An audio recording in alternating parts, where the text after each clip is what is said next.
when you get to a place where you loathe yourself and hate yourself and want to end your life because of that, then there is no connection to yourself and to other people.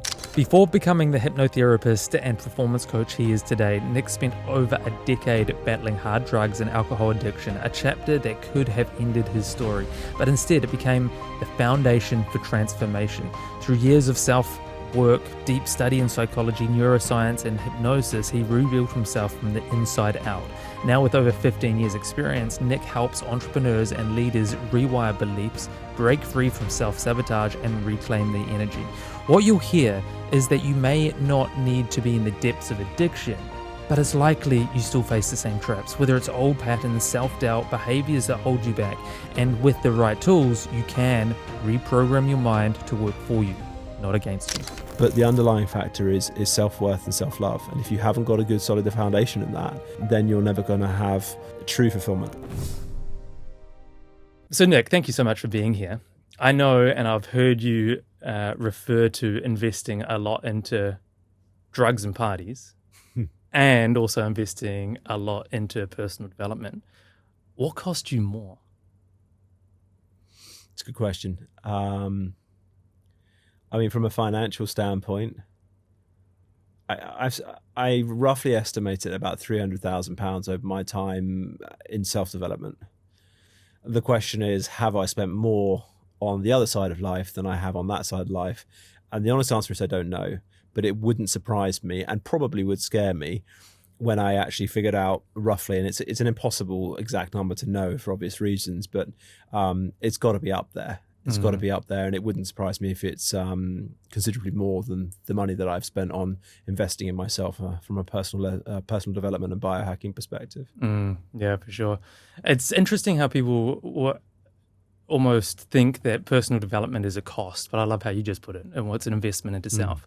I don't think parties, drugs is necessarily that is a real cost. But what was the cost going through that stage of your life? What was the real cost behind it other than the finances? Yeah, I mean, finances piece is part of it, obviously, but the real cost really is the self-neglect, the hours, days, months, years of depression, suicidal tendencies, fluctuation of weight and instability with being able to handle even simple things like managing what we eat. Yo-yo dieting was a big part of my life for a long time, addiction to sugar. But ultimately that level of addiction destroys you mentally, physically, and financially. And I was actually having it on a podcast yesterday and talking about sort of addictions. And it was interesting because the gentleman across the studio from me didn't really understand addictions, didn't have an addictive personality. And it was really interesting to see their perspective because it looks like madness from someone who's external to the addictions. It looks like, well, it's bad for you. Why don't you just stop? But yeah, it crippled me emotionally and from a mental health perspective more than I probably give it credit to. And yeah, it's the problem with addiction like that is that it blinds you to the reality of the situation. I liken it to a fog. It's almost like a fog that's around you that doesn't allow you to fully see the damage that it's doing to you, people around you, your life, your health, all those sorts of things. So mentally, it messed me up. Physically, it messed me up. I've done a lot of work over the years to sort of undo some of that damage. Whether that ever gets undone properly, who knows? But I would say the mental side of stuff, the mental side of life was the one that got damaged the most. Yeah. And also relationships as well, right? With myself, but also my family. That was heavily put under strain, friends, and also realizing that a lot of the people that you spend time with in that addiction world aren't really your friends. Because if they were, they'd want to help you out rather than keep you in. But yeah.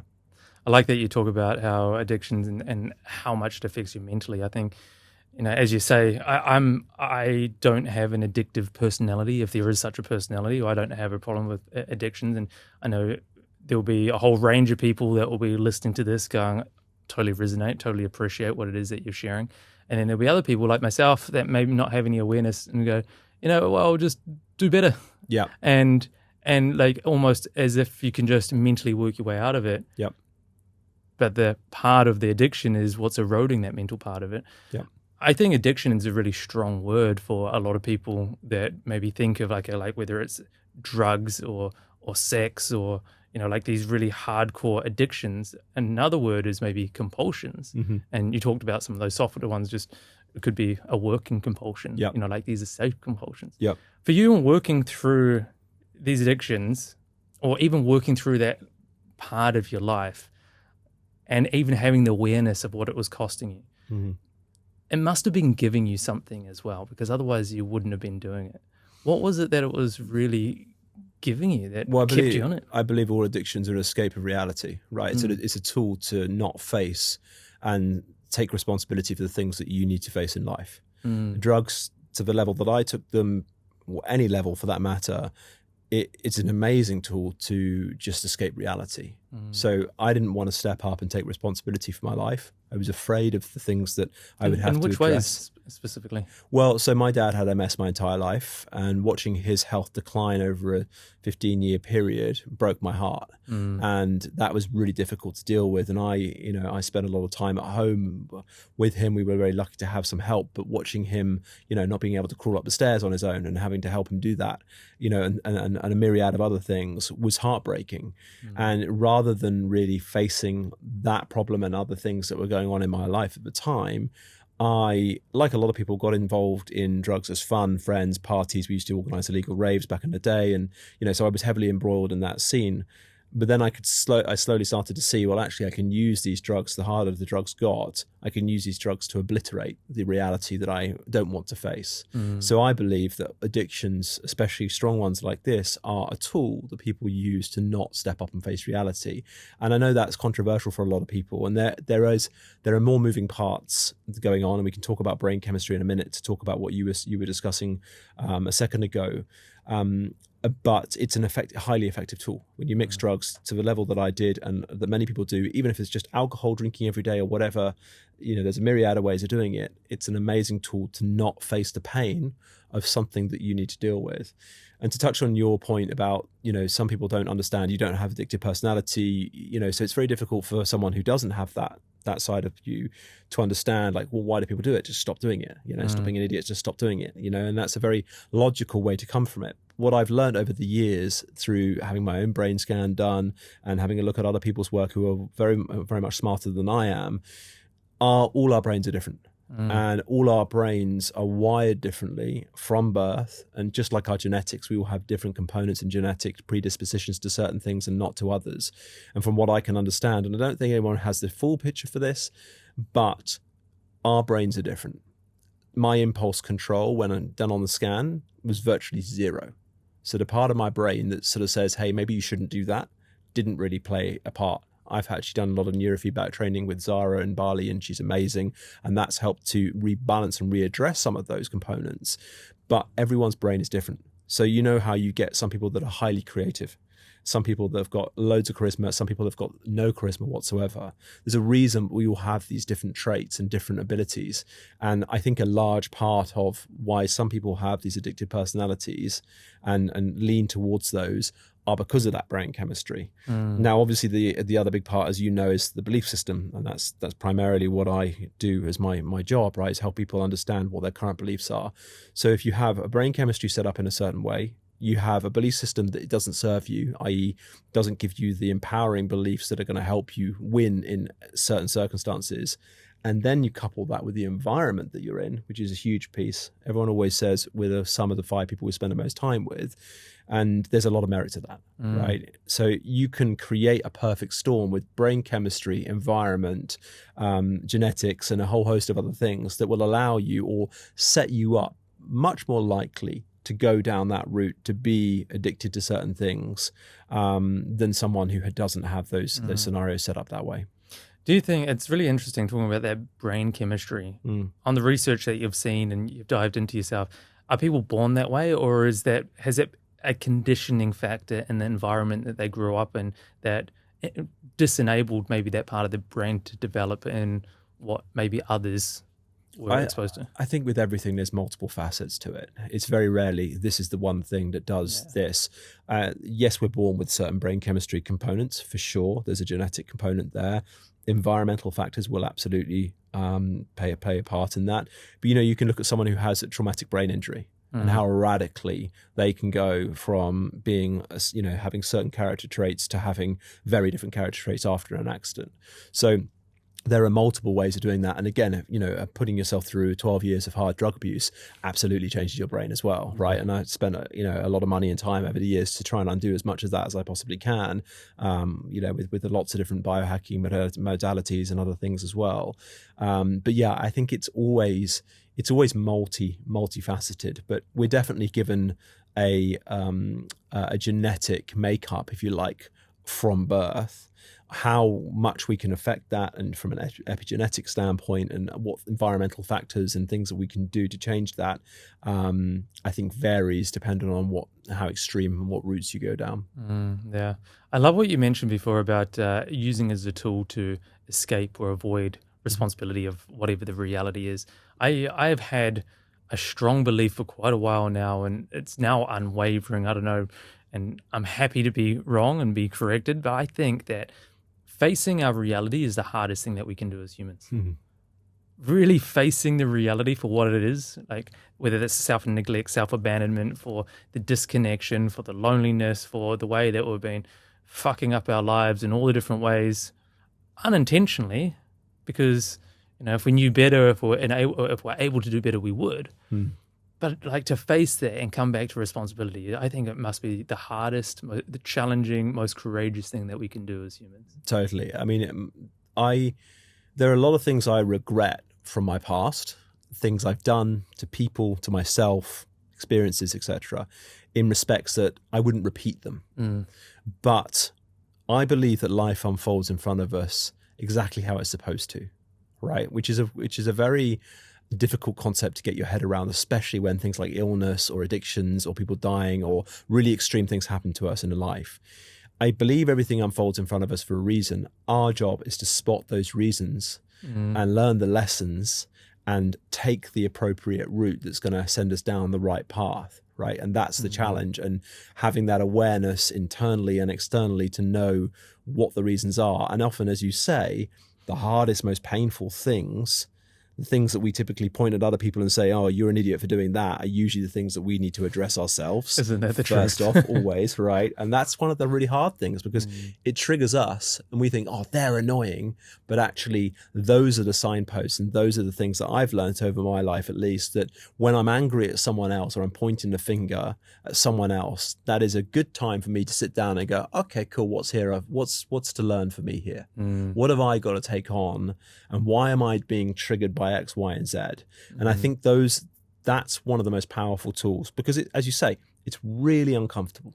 It's really uncomfortable to go, do you know what?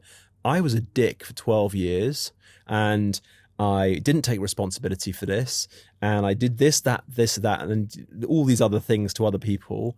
And actually, I need to own that. I need to take responsibility for that. And it's difficult. It's hard, and we don't always want to do it. But it's not the full picture. And I think this is where a lot of time people get frustrated with the addiction, like talking about the brain chemistry piece. When you have a brain scan and you see from an expert that's been doing brain scans for 30 years, and you have feedback from that person to say, your ability to have impulse control is the lowest I've seen of thousands of brain scans. And the reason that you probably behave like this financially, which is, when you get money, spend it, which was a big problem for me for a long time. This is the reason. And your brain has been built like this. You combine that with a shed load of drugs, which is not going to have helped the picture, then you can start to get some relief. And for me, that was like a weight off the shoulders, because a big problem that comes with that side of behaviors throughout my life was I was just blaming myself. I was so guilty, so embarrassed for all the behaviors I'd done for me, my parents, my brother, all these things, right? And when you start to see the picture, it gives you relief. It doesn't necessarily mean that the people around you that still think you're mad understand it or believe it, but it gives me some understanding, and it gives me the ability to be at peace with a lot of the stuff that I did. Yeah, beautiful. I think a lot of it, what's coming up for me is that, like, the toxic shame that a lot of people will sit with, and at least coming back and having someone just validate your experience to go, sure, like, yeah, take responsibility, and there's other factors. Yeah. at play here. It's okay. Yep. And I love that you now have the awareness and, that whole belief of everyone's doing the very best that they can with the tools and the resources they got. I believe that fully. And may or may not be true, but if it's a belief that serves, well, fucking take it. Yeah. And if that will allow you to give yourself some forgiveness and acceptance and release some of that shame to move ahead, you can't undo the past, but you can certainly come back as a better person for the future. If you're finding value in this story, I'd love to invite you to hit the subscribe button below. You'll be the first to receive content just like this, honest, relevant, and here to support you on your journey. With every like and every follow, together we're succeeding in our mission and reconnecting the world with what matters most. And that is, of course, each other. Thank you so much. And I think also what's interesting about those brain scans and understanding the brain chemistry is that with everything, there's two sides or multiple sides to things, right? And okay, so my impulse control is something that I've been working on, and you can use neurofeedback to change that brain chemistry and remap it effectively. But on the positive side of that, my brain is wildly creative. Right. And I have these skills and these level of focus and intensity that when I get into a project, I go freaking deep. And there are a lot of entrepreneurs, and I see entrepreneurs all the time. That's, as you know, it's primarily the people I work with, or the only people I work with, and they're highly creative. And they're a bit mental in a lot of ways. Like if you look through history of all the people like Christopher Columbus, he was out on that spectrum, like high up there, right? Yeah. And the reason he went off and decided to, look for worlds of people or countries that people had never heard of and do all these, if you look at his story, it's quite amazing. There's always a plus side to these things. Right. And the challenge here for me, especially with my brain chemistry, is being able to extract the benefits and the positive behaviors without and trying to undo the sort of the negative self-sabotaging components that will, make it all fall to pieces. So it's not always like, oh, your brain chemistry is disastrous and there's a negative connotation to it. Yes, there are components that need to be managed, and there are systems and things and tools, and hypnosis, as you know, is one of my primary tools that I use with my clients. But there's also this wonderful gift. Like if you look at people with Down syndrome or who have challenges like that, they often are not very good at certain things, but they're wildly good at other things. Some people can work out these maths problems in their heads like incredibly quickly. So there's always this sort of pros and cons. And I think the challenge for any human, and entrepreneurs especially, is how can we create systems, new beliefs and tools and biohacking and all the things that we talk about to harness the benefits and then try and mitigate some of the negative stuff that sort of keeps us off track or takes us off track. I really love it because it comes back to going, well, who is it that we uniquely are? Let's play within, rather than playing within the box of what society gives us. Let's play within our own realm and who it is that we are, who it is that we're born, and play to our own strengths. Yep. There's a whole lot of quotes that are coming up that I can't remember, but about like, if you're going to judge a fish on how it climbs a tree, it's going to be a pretty useless thing. Yeah. And I think that's what comes up with people that got like ADHD or Down syndrome, as you're talking about, or these different imbalances or whatever. Yep. But like all you're talking about is consequences. Or even someone that's super arrogant. Arrogant is an incredible trait for a lot of things in business and sales, and to go and hustle and grind. Probably not such a great trait in relationships. Sure. So you go, well, who is it that I am? Who is it that I want to be in this area of my life? We can come back to it and start using some of these tools that I know that you've got. I'd love to touch on those in just a minute. Yeah. Can we wrap back around though? You obviously went from a pretty heavy drug user, partier. Yep. You've talked about all the ways that it has been a real disservice to you. At some stage you must have, was it a stage, was it a moment to just wake up and make that change? Or what was the transition from you between that to then getting onto an entrepreneurial personal development journey? Yep. What came first? So weirdly, I've been interested in personal development from a very young age, about 15. And I was sort of walking around the woods, touching my fingers together, listening to Tony Robbins tapes back in the day, which I know a lot of people listen to this probably know and understand and have heard some experience of. So I had this really weird combination or contrast between self-destruction and wanting to be the best version of myself. And I don't know where that came from, because none of my family is orientated that way at all. I just had a fascination for psychology and being better since I was a young kid, right? So I'm very, very appreciative and lucky know that the reason I'm still alive today, in part, is because I had that fascination. If you look at people who are in addiction, who are still there, have died prematurely, they've died at a young age, or still struggling, usually the two factors that don't exist for them is they have no interest or haven't had any interest in being better, like improving themselves. They just haven't been exposed to it or had an interest to it. And they also don't have a very good skill set of going out and meeting new people and creating new lives and new connections. Those are the two things that I've seen time and time again when I meet people who are in addiction, that if they have those, they really struggle, right? So I had this really interesting contrast of wanting to be the best version of myself and then wanting to destroy myself, right? The epiphany, if you like, or the transitional catalyst wasn't an aha moment to a degree. It wasn't like a rock bottom. I jokingly say I had thousands of rock bottoms. And I think anyone who's been in addiction like I have knows that there are rock bottom after rock bottom after rock bottom, right? And it's not necessarily that, and it can be for some, but it wasn't for me. It was actually just a conversation with someone that gave me an awareness, like I spoke about earlier, this fog that clouds your experience of life when you're in addiction.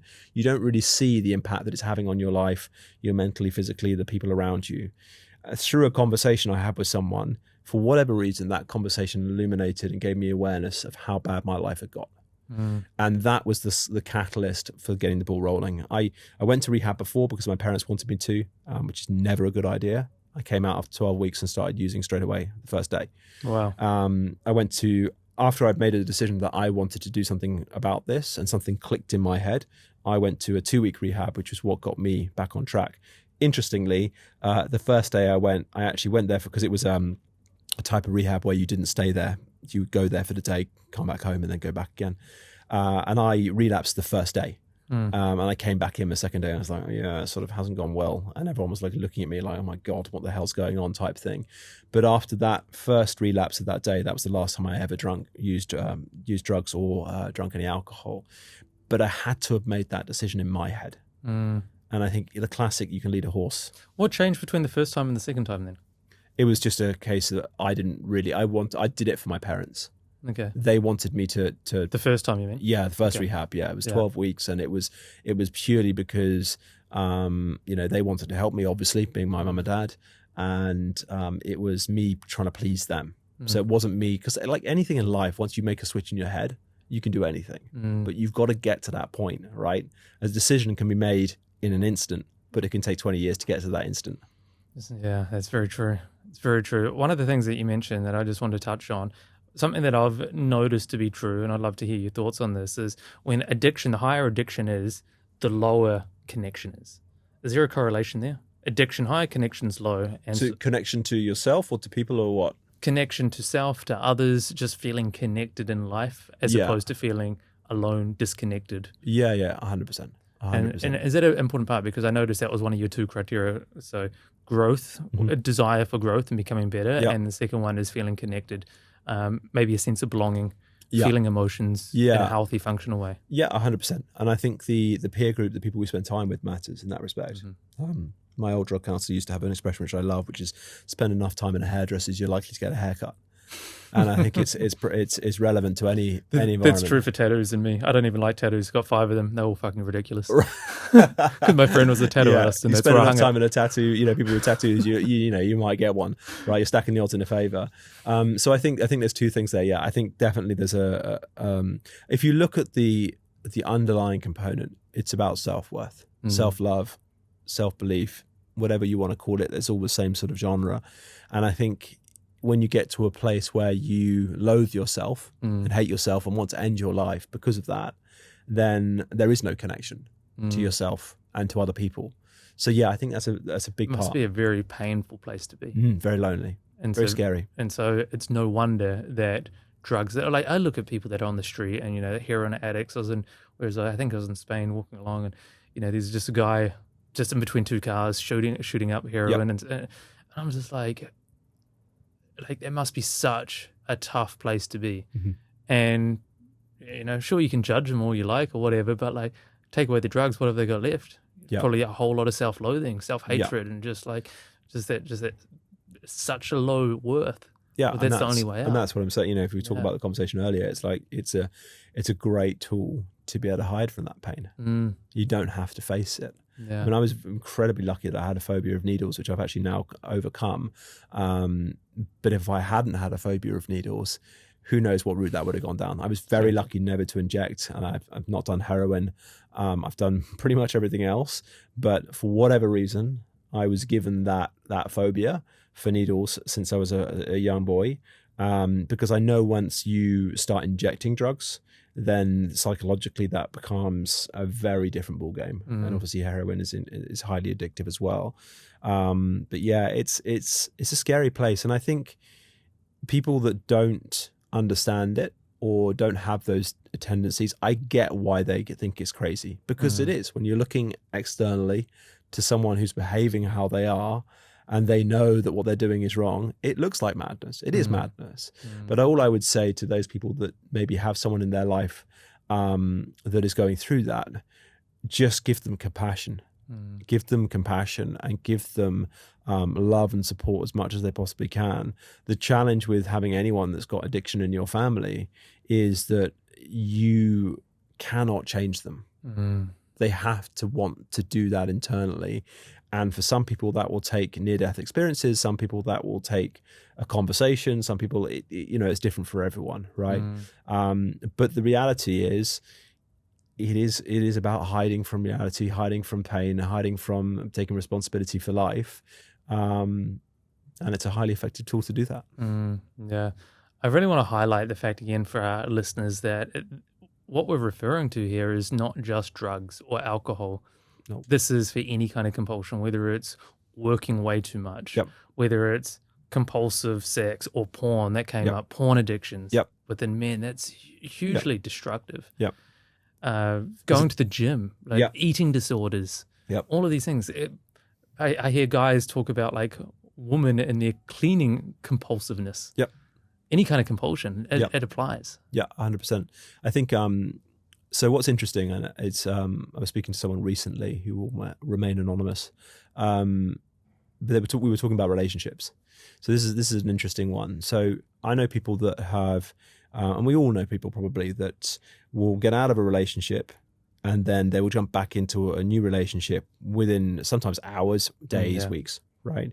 And when you look at the process behind that and ask them, so what's the longest period of time that you've been without a relationship? In some cases, it's like, 2 weeks. I'm 42 now, but like some people have been, I remember speaking to someone who was like, I think 25 or 28, I can't remember exactly. And they were saying that out of that time, their adult life, they'd only ever spent 2 weeks out of a relationship. And for me, the work happens when you separate yourself from that and you sit with it. You sit with it and see what comes up. So if you are someone who jumps out of a relationship and then needs instantly to be in bed with the next woman, or in a relationship with the next woman or man or whatever it is, just take a week and sit without it. And then when people ask me, it's like, I don't have any addictions, or whatever they're talking about, I say, okay, cool. So just stop for a week and see what comes up. Because in that gap, in that space, all of that stuff, and I do this with clients, right? All of that stuff will come up and it will percolate to the top. And then you see the real reason why they need to be in a relationship 24/7, or they need drugs, or they need alcohol, or they need to be working 24/7 because they don't want to be going back to their kids, or whatever it is. There's, as you say, there's hundreds of different options and flavors of that type of thing. But having that gap and that space is really uncomfortable. And if it's super uncomfortable, there's something there. It's a signpost to say there's something there that you are using, that relationship, that drug, whatever it is, to cover up that pain of facing whatever that thing is for you. I see that just having silence in any sense often is quite a lot. Having that space here at you go to people's houses and they got the news blaring in the background. This is one of my pet peeves. I don't know. I can share it. It's safe to share it here. But how when I go to my to Louise's parents' place, they've had the news going in the background their entire lives. Actually, my grandparents are the same as well. And I'm like, oh, there's noise. Want to turn it off. And it's amazing to see how uncomfortable they get with the silence, the TV not playing in the background. But then I'll see that with my clients as well. And I'll intentionally create an awkward silence. People just call it an awkward silence. Just sitting with the discomfort of being silent and people room of people. I love this one. I'll just sit there and there's this awkward silence. Somebody says something. I just sit there and awkwardly nod. I'm not going to save anyone. And somebody wants to talk, Yeah. And I just love that, creating that silence to see what comes up. And Yeah. it's awkward or it's uncomfortable or whatever, but beneath that, that's a lot of the answers. Yeah, I think there's a lot to be said. I mean, meditation is, in theory, very simple. You just sit and do nothing, right? It's like you couldn't have easier instructions to do anything in life, but yet it's one Doing of the, nothing. Oh, right, man. But it's one of the hardest things, especially for hard-charging entrepreneurs, right? It's one of the hardest things to do. But that space, and I've learned this more and more over time, and I've embraced it much more. Like, I love silence. I love peace. Peace is one of my favorite things. And ironically, it's what so many people are going for, and then they avoid it unconsciously at all costs. Yep, and we could probably dive into why that is with hypnosis and subconscious programming and all that sort of side of things, which is my specialty and what I love. But yeah, there's a lot to be said for silence and sitting with that uncomfortable experience and seeing what comes up. And there's another component to that, which is feeling it in the body, which is something that a lot of people in Bali and a lot more people, it's becoming much more aware these days. But part of what I would do with people is when they have that experience, whatever that uncomfortable experience is, there's usually a physical sensation connected to that. And that could be a tightness in the chest or something in the belly. It's like when someone gets nervous, we oftentimes think, there's a feeling in the belly of nervousness or a shortness of breath or a tightness. And what's fascinating about that is that when you connect with that physical experience, oftentimes you can use that as a gateway to jump back to a time when you're younger and see where that current experience came from. And that's a big part of, it's one of the tools, timeline therapy, regression therapy. It's been around for a long, long time. It's very powerful. And I think at least the people I interact with are getting much more connected to this toolkit that we have into ourselves, which is our breath, and connecting to feelings in our body and understanding that those feelings have a reason. Like, I don't think anxiety or depression are bad per se, unless they are every day, all day, wake up and I feel like depressed or anxious all day, then that's the caveat to this. But actually having bouts of anxiety about something is your nervous system telling you something. And actually having bouts of sadness or anger or whatever is your nervous system telling you something. So I think we easily label these things as negative, unless, of course, they are acute and they are consistent, then that's a different conversation. But yeah, I think we have a toolkit inside ourselves that it feels like an old wisdom that we've very much lost track of. Yeah, I love that. I always think of the emotions like an internal compass. It's directing us for who it is that we are, what it is that we're going to tolerate, not tolerate, or what it is that we like more of, that maybe the things that we need to work through, and we can get so much wisdom out of that. I think society has taught us good and bad, but what if we're just emotional beings? They're all emotions and they're all important. We need to experience them all. My experience in the work that I've done is it's the lack of emotional experience that then manifests as anxiety. It feels uncomfortable, so want to avoid it, label it bad, keep suppressing it, and it just prolongs the problem. I'd love to dive into some of the things that you were talking about with hypnotherapy, some of the things that people can do. Just before we go, I just want to rewind back to when you talked about making that decision for change. Somebody's listening to this, like, in your experience, you didn't hit a rock bottom. I love it when people go, I've hit rock bottom, and I'm like, probably shouldn't say that. Like, Murphy's Law will come out, or life will come and show you what the next rock bottom is. There's always more of a rock bottom, right?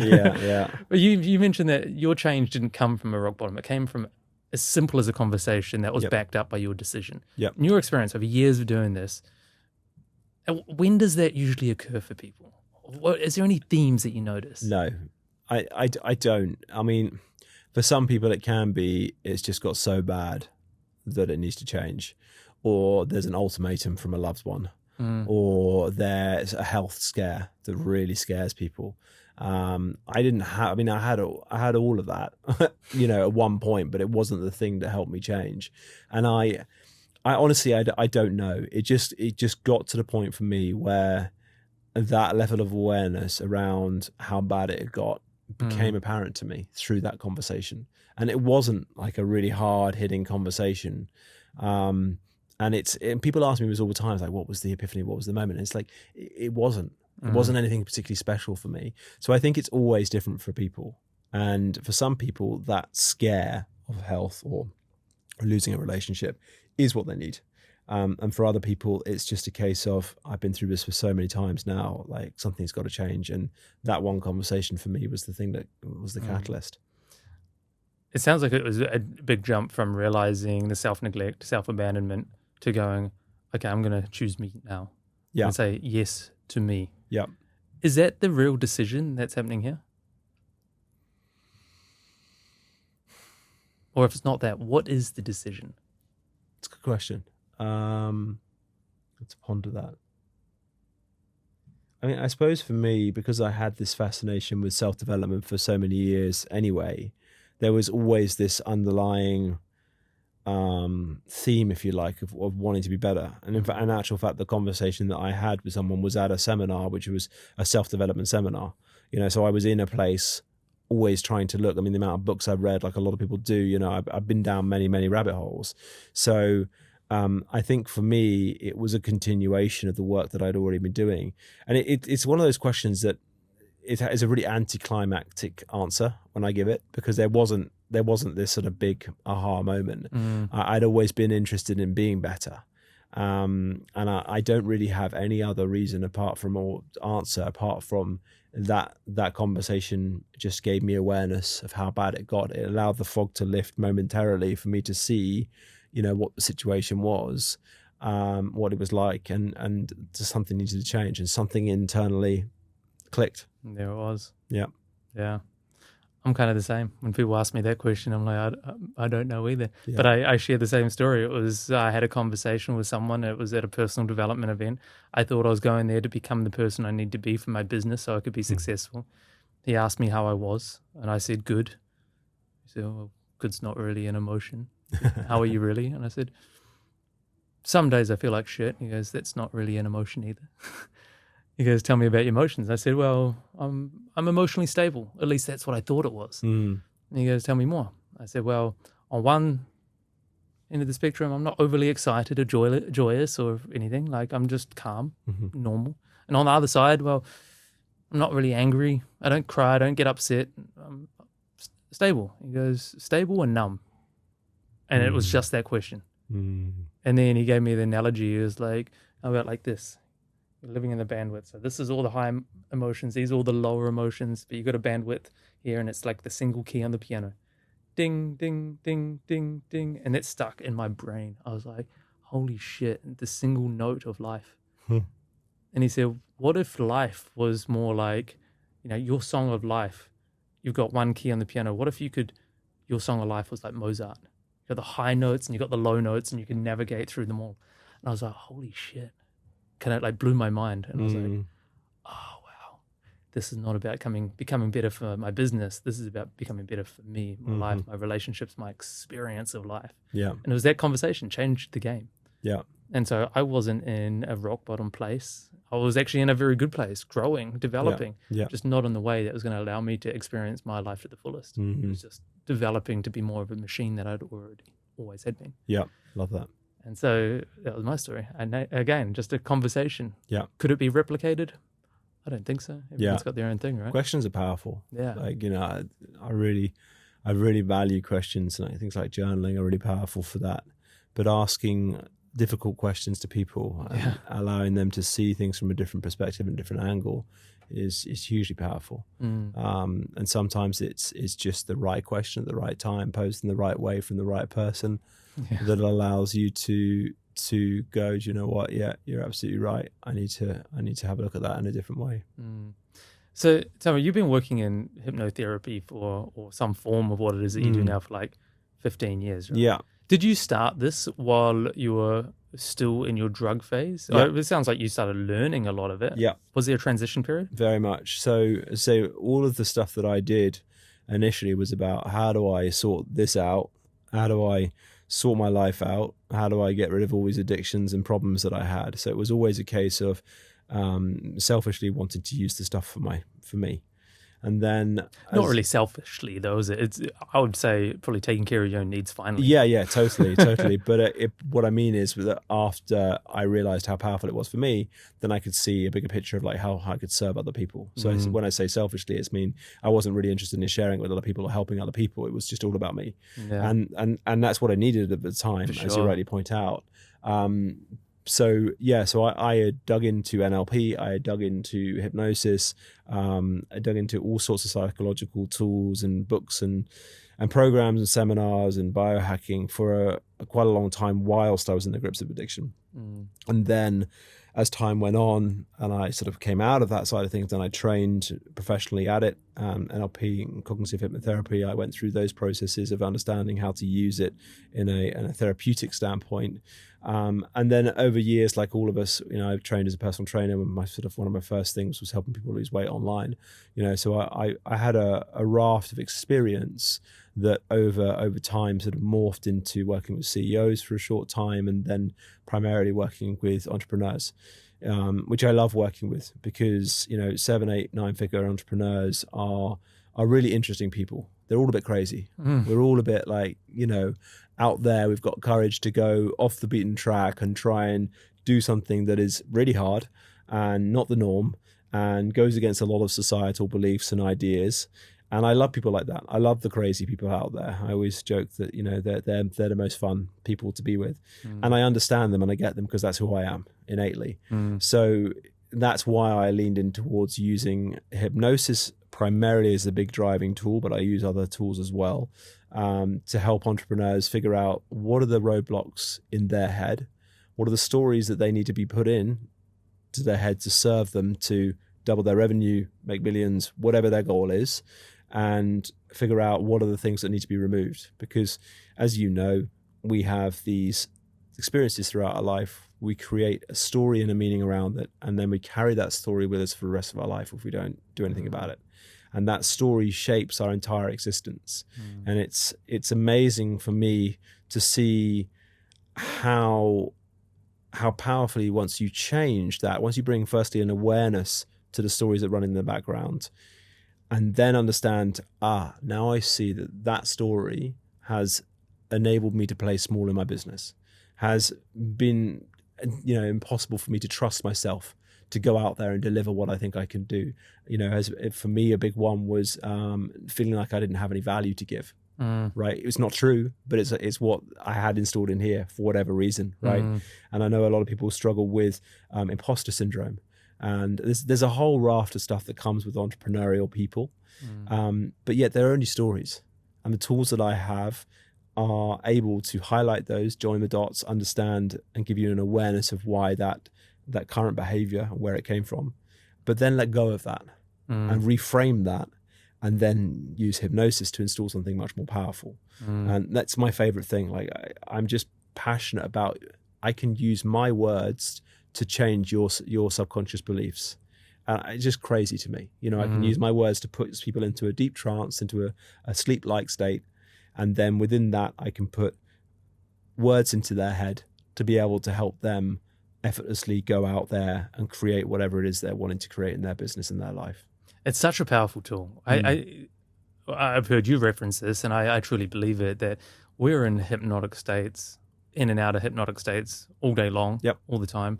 I think we drop into like almost a hypnotic state when we're just talking with people. An example of that is Louisa, my partner. She sometimes sort of half jokingly, kind of half truthfully is accusing me of why we're together is because I used NLP language and presuppositions and I'm like, well, maybe it's true, but I still stand by my ethics that I helped her say yes to more of the things that she wanted. I just happened to want the same thing, and now we're in a wonderful relationship together. So you can use it for whatever way you want, but it's like I think there is an element of truth for that, and it's very powerful. It almost looks like, especially when you're seeing hypnosis as a stage performance. I've been under hypnosis on a cruise ship, and apparently I was the funniest person on the boat, 2,000 people, and I was the hypnotized guy. I don't even remember it. And that's why I know it works so well for me. I think it's incredible. I wanted to ask you, what are some of the big themes that you'll notice within these entrepreneurs, people that you work with, the Yep. problem themes that they have within them that they don't necessarily know they have within them that's holding them back? If there's like the top two or There's the a top lot of one, two or flavors. three. Yeah, there's a lot of flavors. I think imposter syndrome is a big one. Like being concerned about putting themselves out there. See, I've always thought that was like a really low level problem of like just beginner entrepreneurs or, or the transition from like career into entrepreneurship. But that goes all the way up, doesn't all it? the way up. Anyone that thinks that every human being on the planet has stuff, we all have it. Doesn't matter if you're a billionaire, and I would argue probably they have even more, which again serves them powerfully in some ways and then not so much in other ways.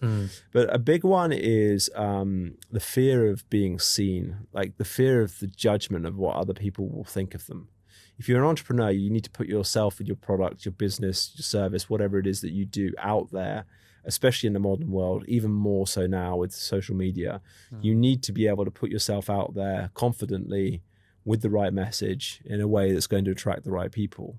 And if you have a belief system that you're not worthy, which is a huge one, even the people that look super confident on Instagram, that's a big one for people. So not being worthy enough of the success, being afraid of success as well is a big one. Being afraid of failure, huge one. And again, these aren't necessarily all good or bad. Labeling them bad or good is not the right way of doing things, because some of those will serve entrepreneurs especially very powerfully. For example, if someone out there is really concerned and insecure about what other people will think, and they get rewarded for going out there and putting themselves out on social media and getting a big following, and that really drives them, well, in actual fact, it will serve them for their goal of building a big business and probably making a lot of money. Now, will it actually give them underlying happiness? And once they've made all that money, they probably would need to go and spend some of it on therapy to really unpack a full, fulfilled life. Yeah. But for the actual goal of achieving and building a big business, highly effective.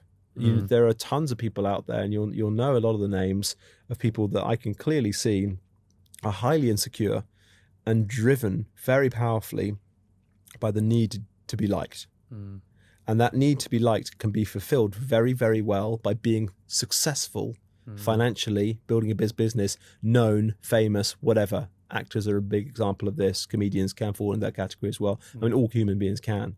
So my work is, it's really important to make sure you understand what it is they want to achieve. I'm not here to be able to, unless people want it, I'm not here to be able to say, right, we're going to unpack all of your trauma and figure out all of this stuff, and then you're going to go and sit on the top of a mountain and be at peace for the rest of your life. If that's what you want, great, all power to you. But most entrepreneurs aren't interested in that, right? Nope. Right.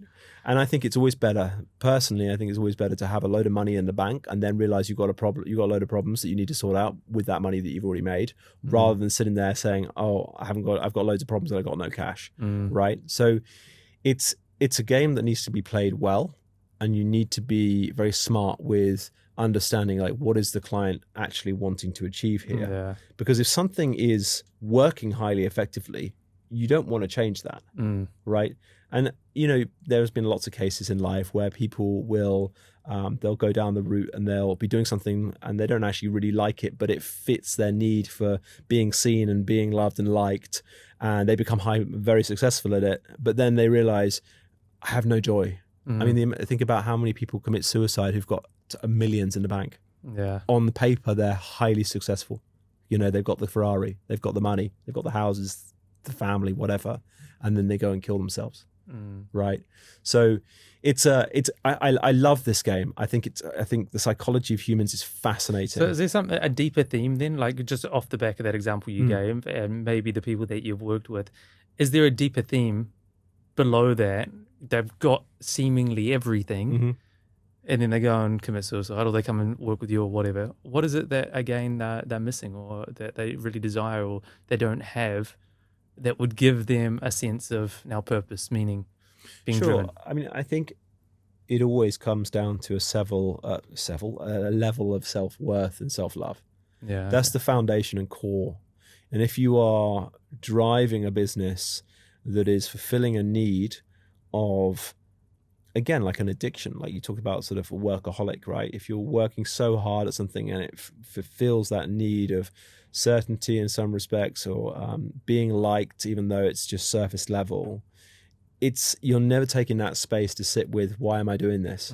Like we talked about earlier, if like you take away, you give yourself a gap between the relationship, between, if you've only ever had a week between relationships, and you give yourself a month's gap and sit with what the fuck comes up right then, you'll start to see some really interesting stuff bubble up to the surface. You'll start to see the truth of the situation. So I think everyone's so different, right? Then there are a core set that are pretty prevalent to most people, but the underlying factor is self-worth and self-love. And if you haven't got a good solid foundation in that, and I can talk to that personally myself for many, many years, then you're never going to have true fulfillment, I believe. Yeah, I love that. It's one of the major themes that I've seen with the people that I work with also is they're going really successful in business or in their career. Why are they doing it? Because they want to provide for their family, their wife, their kids. What their wife and kids want, they're already making shitloads of money. They don't need more money. But that's all they know how to do. And their wife and kids, all they want is them, their presence. But within them, they're just driving for that validation of thinking more money will help. Sure. And then we'll talk about, okay, well, what if we slow down in the business? And they think that means, well, burn it all down, stop getting the money. But really it's like, well, you don't have to do more because you're probably getting close to burnout anyway. And they're like, yeah, don't want to do that. Don't do less because I'm ambitious. What I always say is that you just got to be different, and always within that different, it comes back to what you said of self-love, self-worth. How about we just prioritize yourself? And what that looks like is go and play some more sports. I was having this conversation with Louisa, actually. She's been working a lot and just doing a whole lot of things. And I said, I can see what it is. She's like, I just don't know what I need. And I said, I can see what you need. You just got to go and have fun. And she's like, oh, what do you mean? No, I'm too busy. I'm like, you're never too busy to come back to yourself. And I knew what she loves. She loves playing tennis. I said, just go and schedule 3 days of tennis a week. And she goes and plays tennis. Every time she comes back, I just love this. And now she's flying on top of the world. Still busy. Still got all the shit going on and everything else, but now handles it because she's coming from a place of like, I'm taken care of. And I think it's, again, it's one of those things. Simple fix, easy, maybe not alone, but that's why there's people like yourself to help people direct into that, right? And I think to answer your question as well, one of the other things I see with entrepreneurs is the guilt of taking time off. It's a big one. If I'm not busy, I'm lazy. Right. Hear that a lot. Yeah, it's a big one. Now, look, does it mean that you don't need to work hard? Of course. Like, there are times where you need to sprint in business and put 100% effort in, right? And if you're starting a new business, I always like the analogy that it's like a jet, a jumbo jet, a Boeing taking off. You don't put it on half throttle to take off. It's full throttle until you're at a cruising altitude, and then you can start to take a little bit of the gas off, the power off. And I think so. It depends where you are, which season you're in with your business, where you are with it. But yeah, everyone has a different tolerance and needs a different. I always like it as a recipe. Like, everyone has a recipe to perform, right? And my recipe versus yours is going to be wildly different. Some people can just get up and love to work, open the laptop as soon as they get up, and just start working. Some people need a 3-hour morning routine. I would argue that's unnecessary, but that's a different conversation entirely. I think just getting up and doing some work is probably more effective if you're trying to drive a business forward. So it comes back to this whole thing about brain chemistry. Everyone's different. Some people love analytical number stuff. Some people fries their brain. You put a load of words in front of me, my brain just freaks out. Right, I'm not very good at reading like that sort of side of things. My brain isn't set up. But you put something creative in there, you put me in a conversation, you put me in an environment where I thrive, then I will excel in that. So I think understanding your own individual biology, which is something also I like to do with clients, blood testing, DNA testing, all these sorts of things, are things that can be really helpful for you to gain awareness, like brain scanning, to understand, like, okay, I understand why I do this now. Like, this isn't a really negative part of me. It's actually something I can harness really effectively. But I do know on the other side of that, there are some other components that can be highly destructive if unmanaged. So I need a strategy that's specific to me to be able to help manage those. And then you can become more effective. Yeah, beautiful. So if somebody's listening to this going, I resonate with a lot of what it is that you're saying, what would be the symptoms, or how would they know to reach out to someone like either you or someone like you for support? Symptoms, desires, Yeah, so it's very simple. There are two things in business I look at: psychology and systems. So if you have systems in place, so I don't work with anyone that doesn't have really a solid system in place when it comes to generating leads, understanding their niche, their market, who they are. So actually, let's go back. What are the outcomes that you'd help people with? It's all about making more money, bro. Oh yeah, more money. It's all about making money. Yeah, for my clients, it's about performance in respects to getting their revenue goals. What is psychologically in their way to helping them create another $1 million on their bottom line that year, or whatever it is that the goal that's for them, £100,000 for that month, or adding another 10 grand to the bottom line, whatever it is, right? So for me, the most tangible outcome is the revenue.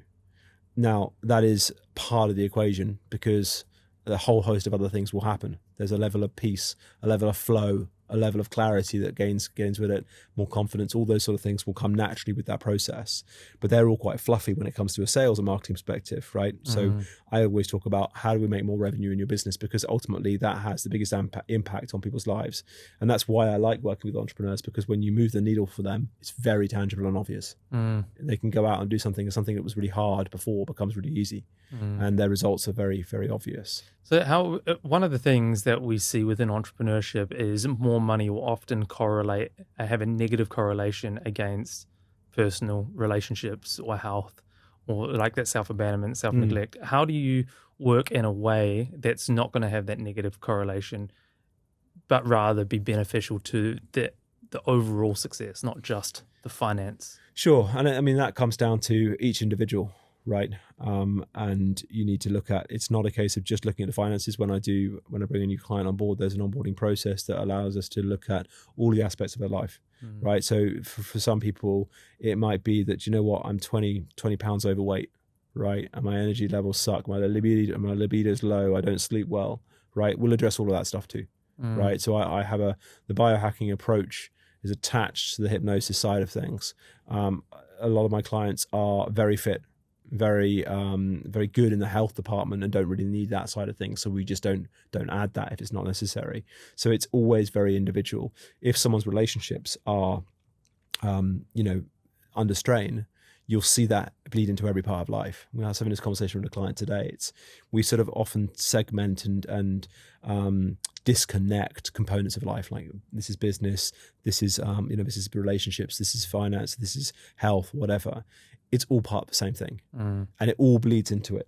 When you fix a problem in health and fitness, for example, that has overlap in every other facet of your life. When you fix a problem in your relationships, that has an overlap into your business and everything else in your life. So I don't see them as disconnected components. I see them all as part of the whole picture. And yet we would have a look at, I mean, part of the initial process, which is really simple, and everyone's probably done this, like the wheel of life type thing. I love that exercise. It's such a simple exercise, but so empowering and so interesting. And it gives us a direct snapshot to say, okay, look, you're making loads of money. Great, no problem at all. That's brilliant. But you're 20 pounds overweight. You don't sleep well at all. Your relationship with your wife is strained. You don't see your kid.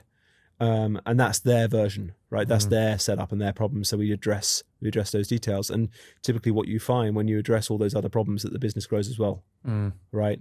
So I look at it as a whole holistic process, but it's always individualized to what the client wants, and also what the client wants as a goal. A client might come to me and say, I don't care about my relationship. Fine. You want to make more money? Cool. Let's go and do that. Yeah. It's about what they want. At a later date, they might come back to me and go, do you know what? I made a ton more money, but my relationship's not great. Can we have a chat? Yeah. Like, cool, whenever you're ready. It's like you can lead a horse to water, but you can't make him drink. Yeah. Yeah. Love what you're saying, that life doesn't happen in isolation. Right. So very similar observations from my side as well. And in fact, the wheel of life, I call it the wheel of entrepreneurship, or now the wheel of reconnect, call it the wheel of whatever it is that you want. Sure. And one of the things I always notice, and similarly to you, but a little bit differently, the way that I would help my clients is going, they always want to work on this thing, but usually the thing that they want to work on, they're already good at. I'll say, okay, let's not work on what you want. Let's work on what you need. And the thing that they need is the thing that they've been avoiding and neglecting. And that's when we unlock and open up Pandora's box often. And then I'm like, if you trust me enough to go down this direction, I promise you, by default, it's going to resolve a whole lot of other issues. And invariably, it always does. Yep. And they're like, wow, it's like magic. And I'm like, well, no, it's just like human psychology. It's just science. Yeah, for sure. I think it's very cool. I'm curious, with the people that you work with in business, I would imagine, and maybe my imagination is wrong here, do you get anyone that's coming through that hasn't done any personal development before? Like I won't work with them. So you don't work with them at all? No. Yeah. Categorically won't work with someone. If I meet someone that has never even picked up a psychology book or hasn't done some form of psychology or some form of self-development, I just say I'm not for you. Yeah. Because you'll spend. I mean, I'm not cheap in the grand scheme of things, and I don't want to spend my time trying to give them the basics of psychology or the basics of self-development, right? So I have some very clear... Is this the case? So somebody's earning 20, 30, 40, 50K a month. Yep. Do you ever find anyone that's earning that much and doesn't know anything about personal development? I would say there are people that haven't dived deep enough into that world. Yeah. I would say more so another problem is a lot of people have no self-awareness. So they just don't know at all what's going on with them. And that for me it's like we would have to do the first section of the program to help them uncover that. So for me, my ideal clients are people that are into self-development, have been for a while. I work with a lot of coaches. Right, I work with a lot of coaches who are, very knowledgeable when it comes to self-development side of stuff. But yet we all have our problems. They just can't coach themselves. Right, I have my blind spots and I need other people, and I'm always trying to find someone as good as me, and invariably fail a lot of the time to help me with my stuff.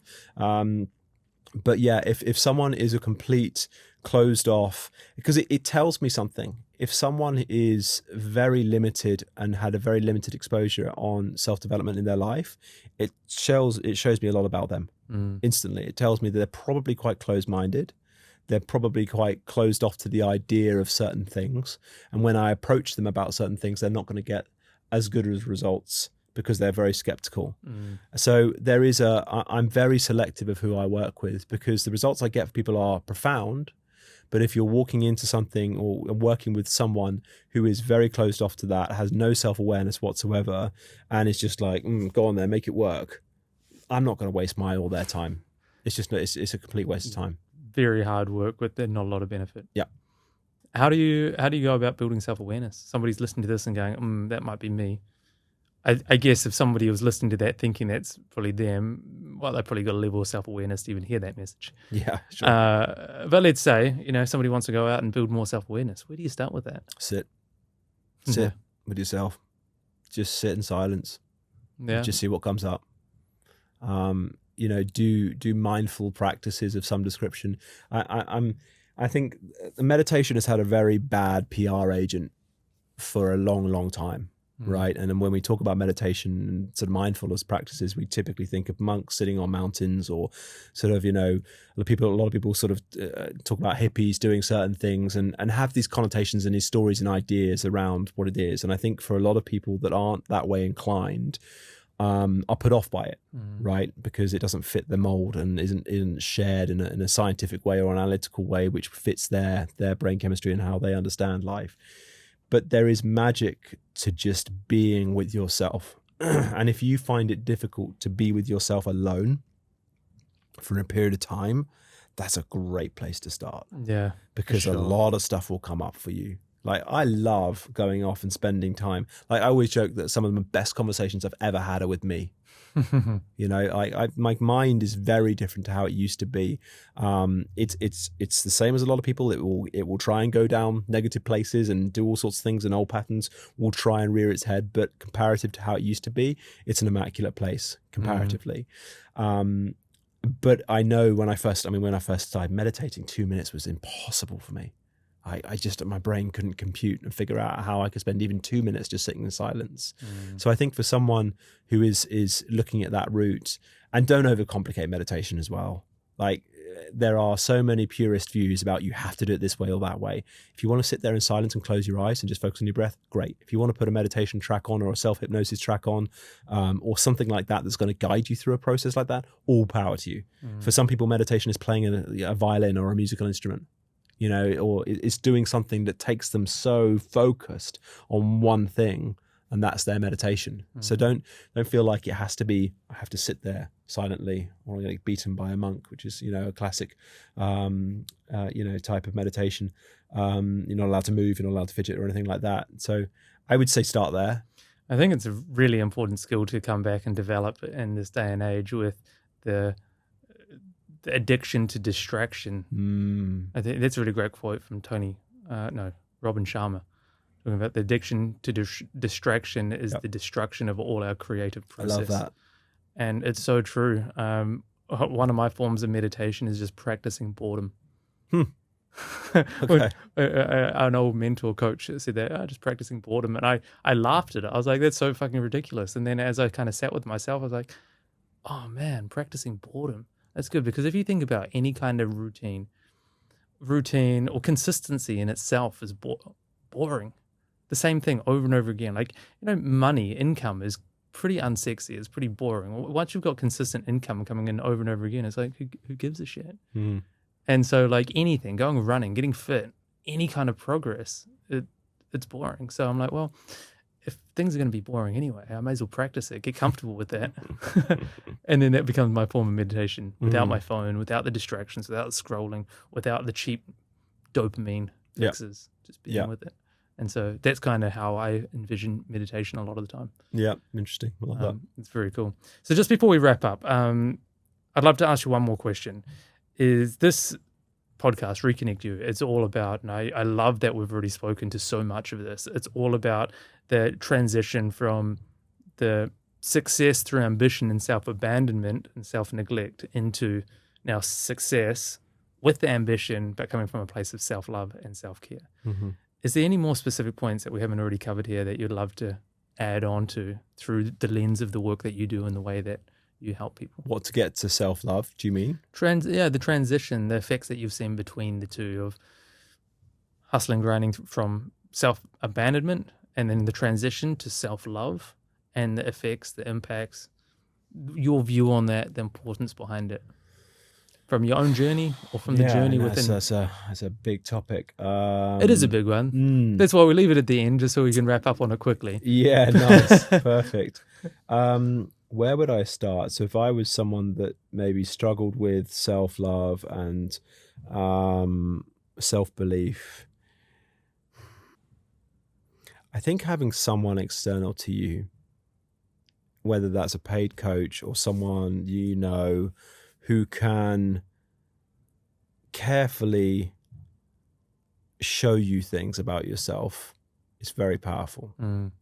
I think the collective group of the right people or singular person who can help you, because it's very easy to spot other people's problems, but not often easy for us to see our own stuff. So I think starting with something along the lines of that, and the challenge there is knowing who the right person is, because like personal trainers, there are lots, but very few are very good. And it's the same with coaches. When we first start out coaching, we have best intentions, but like anything, you've got to go through a learning process, right? And I'm 15 years down the line, so I like to think I know a few more things than I did when I first started. But I think having that, and I'd also add radical honesty, like really being okay with sitting with yourself. It goes back to that, taking that silence and that time to be and create space for yourself, but like really being honest with yourself. Okay, do you know what? Like, what is it that really is the problem here? Because what typically you'll find, especially when you're starting off on that journey, is that you see the problem, but actually the problem is just a symptom. And the real problem is underlying. And having the skill to be able to spot that is a skill, and oftentimes takes the help of someone else who's either trained or who's naturally very good at being able to, or knows you well, to be able to help you to see that. The challenge within that is delivering that in a way that doesn't bring up their defenses and allows them to actually see it for what it is, which is one of the reasons I like working with the entrepreneurs that I do, I can be very fucking direct with them. And that's who I am. And that works well most of the time. And obviously I'm flexible with my approach, and sometimes compassion is required, sometimes love's required, depends on what's going on at that time. So to answer your question, I think get people outside of you that you trust, respect, and who have a good skill set to be able to help you see things that maybe you don't currently see in a way that's helpful. Yeah, awesome. I love that. That ties back to my version of how I would say that we gain self-awareness as well. Right. Having that feedback from others, that wouldn't Yep. sugarcoat it. Yep. Love it. Thank you so much, man. Love all your insights. What's the best way to reach you? We can put the links in the show notes. Instagram, yeah, just reach out to me on Instagram. I've got a YouTube channel which is growing, small at the moment, but it's growing, and it's got a load of hypnosis audio. So if you're either into hypnosis audios and you want to try out what I do, or you're new to hypnosis, that's a great place to start. I've got links on there that you can reach out and connect with me. And if if you're the type of person that I work with, you can apply to see if there's And I personally totally recommend it. I go to sleep listening to your voice. I go for runs listening to your voice. I'm riding my motorbike listening to your voice, which I'm not sure is appropriate. Yeah, you probably shouldn't do that one. I'm out cruising along. I think it's my meditation. I'm almost in a hypnosis anyway. I don't typically recommend driving or riding when listening to the stuff that I very put relaxing. out. But yeah. Okay, I hear it, but very highly recommended. So thank you. Thank you for sharing, man. Thank you for being on the podcast. No, thank you for having me. Beautiful, brother.